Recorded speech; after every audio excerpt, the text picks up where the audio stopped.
नमस्कार दोस्तों, स्वागत है आपका हिंदी नॉलेज शो में। तो दोस्तों, ये बात मैं आपको पहले भी बता चुका हूं कि रूस यूक्रेन युद्ध में सेम वही घटनाएं घट रही हैं जो पहले और बाद में दूसरे विश्व युद्ध में घटी थी।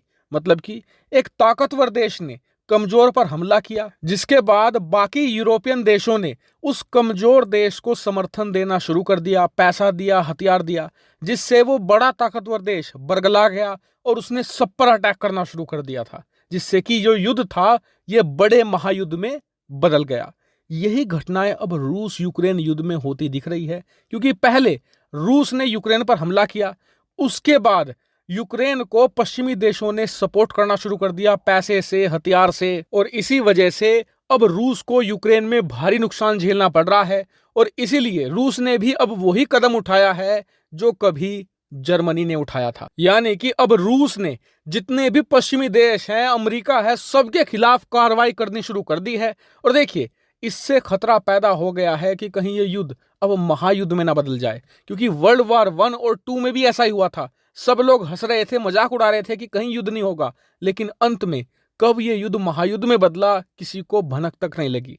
और रूस की कार्रवाई जब मैं आपको बताऊंगा ना, तो आप कहेंगे कि इससे क्या फर्क पड़ जाएगा, लेकिन यकीन मानिए, रूस ने बहुत ही सोच समझ कर ये कार्रवाई करी है और इससे रूस को बहुत बड़ा फायदा होगा। मैं आपको बताऊंगा भी वो क्या फायदा है। तो चलिए बिना टाइम वेस्ट के वीडियो को शुरू करते हैं और जान लेते हैं रूस के इस बड़े फैसले को। तो दोस्तों, रूसी सरकार ने आज ऐलान ये किया है कि उन्होंने अमेरिकी राष्ट्रपति जो बाइडेन, उनके रक्षा मंत्री ऑस्टिन लॉयड, इसके अलावा CIA के प्रमुख, इतना ही नहीं, कनाडा के प्रधानमंत्री और यूरोप के ढेर सारे राजनेताओं और अधिकारियों पर प्रतिबंध लगा दिया है।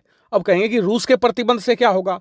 प्रतिबंध से यह होगा कि ये सभी राजनेता और अधिकारी अब रूस के अंदर नहीं जा सकेंगे। रूस के अंदर इनका कोई भी एसेट होगा वो फ्रीज कर लिया जाएगा। अब इन प्रतिबंधों पर जो आपका रिएक्शन होगा ना, वही रिएक्शन दिया है अमेरिका ने।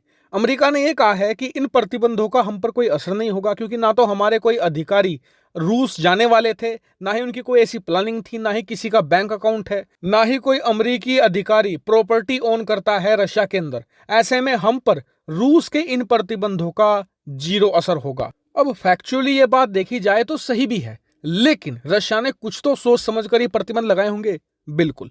दरअसल रूस यहां पर युद्ध में नहीं पिछड़ रहा है यूक्रेन के अंदर, रूस पिछड़ रहा है इंफॉर्मेशन वारफेयर में। आपने देखा होगा कि जिस भी देश पर पश्चिमी देश और अमेरिका प्रतिबंध लगाते हैं, उन्हें दुनिया भर में किन नजरों से देखा जाता है। उदाहरण के लिए उत्तर कोरिया, ईरान, इन सब की छवि आपके मन में कैसी है? आप कहेंगे बहुत बुरी कंट्री है, बहुत ही बेकार देश है। लेकिन इन दोनों से भी बेकार देश धरती पर मौजूद हैं। नाम है पाकिस्तान। पाकिस्तान पर कोई प्रतिबंध नहीं है, लेकिन उसकी छवि दुनिया भर में नॉर्थ कोरिया और ईरान जैसी नहीं है। जबकि उदाहरण के लिए ईरान के पास तो परमाणु बम है भी नहीं, पाकिस्तान के पास तो ऑलरेडी परमाणु बम मौजूद है। लेकिन प्रतिबंधों से दुनिया भर के अंदर छवि ऐसी गढ़ दी जाती है कि उनसे बुरा देश धरती पर मौजूद नहीं है। जबकि आप लोग अफ्रीकी महाद्वीप में जाइए, आपको किम जोंग उनसे भी बदतर तानाशाह मिल जाएंगे। आपको जो ईरान की रिजीम है ना, जो बहुत कट्टर मानी जाती है, उससे भी 100 गुना ज्यादा कट्टर सरकार आपको अफ्रीका के कई देशों में मिलेगी। लेकिन प्रतिबंधों से होता ही यही है कि आप दुश्मन की छवि पूरी तरीके से डिस्ट्रॉय कर देते हैं।